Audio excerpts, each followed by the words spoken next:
It all began in February. Now it's April, and so much has happened in the meantime.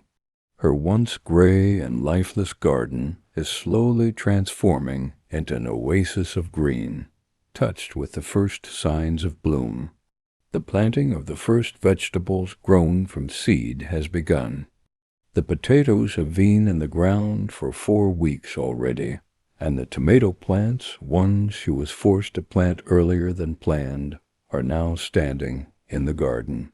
Too early, perhaps, but hopefully protected enough from the cold. Mid-May is still some time away, yet necessity leaves little room for witting, so this was the path she chose. At the back of the garden she created a pond. She does not yet know all there is to know about plants best suited for it, but one thing is certain: it will become a frog pond. Nearby runs a waterway, and for years frogs have already found their way to the garden. This corner of the garden is a cherished one. Even during the years when everything had grown wild and untamed, it remained the place where they could simply sit in silence after a demanding day. That's why she wanted to turn it into a Zen space. But first, the larger tasks were necessary. This year, she wanted to create a clear layout for her garden, one that would allow her vegetables and flowers to grow in a more organized way, while still preserving the charm and freedom of a wild garden. To achieve this, she divided the space into different zones and began reshaping the structure of the garden. Using recycled pallets, she carefully marked out each area. In time, these sections will be transformed into greenhouses, but for now her goal is to learn as much as possible about creating and managing thermal growing spaces. Since her garden offers little opportunity for growth during the winter months, she hopes these future structures will allow her to remain active in colder seasons as well. While she was busy restructuring and dividing the garden, many other tasks still demanded her attention. Planting could not come to a halt. With her small, homemade greenhouse, she was now able to place new plants outside, where they began to show strong and promising growth. A whole collection of young plants now has the coming weeks to develop and thrive. She had also started germinating her flowers earlier than usual, keeping them warm so they could sprout in advance.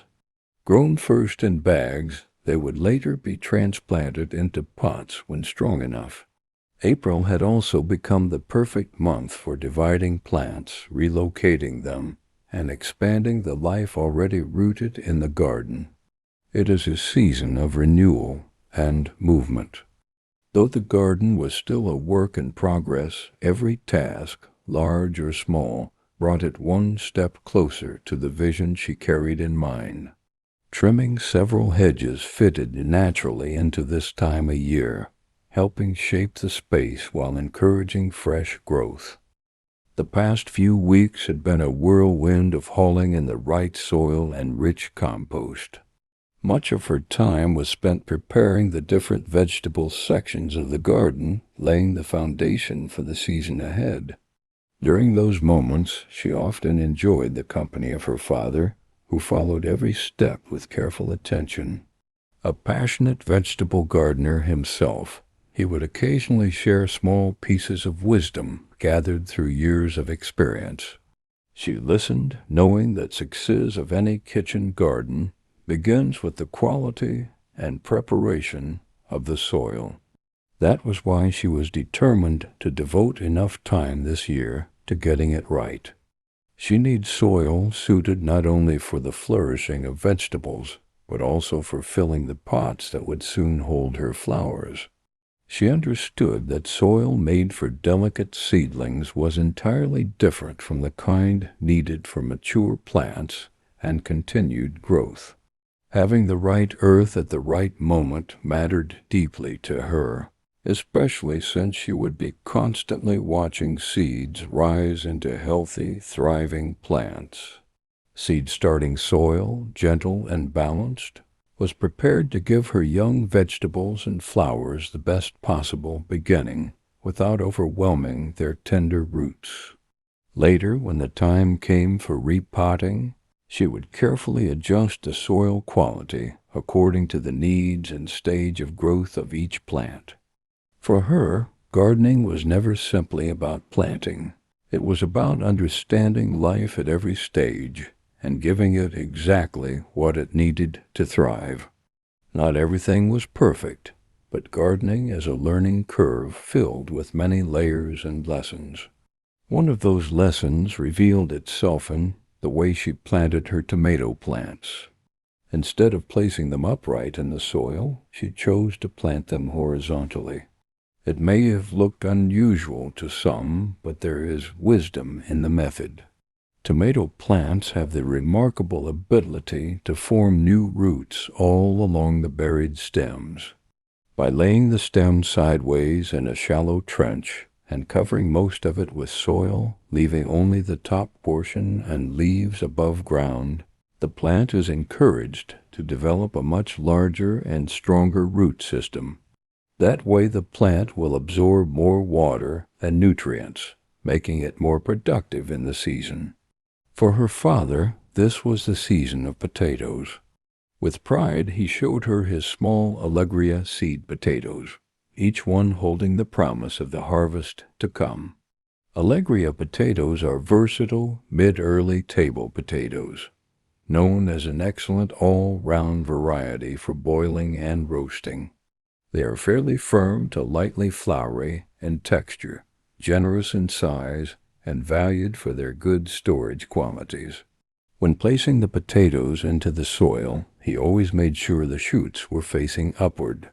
This allows the young stems to grow easily toward the surface, where they would soon reach for the light.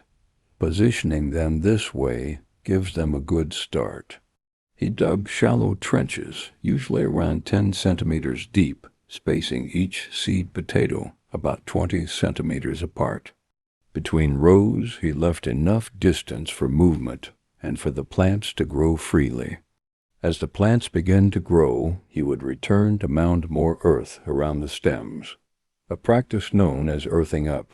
This protects the forming of potatoes from sunlight, prevents them from turning green, and encouraged a larger harvest beneath the surface. This is patience, tradition, and knowledge of the land once again met in soil.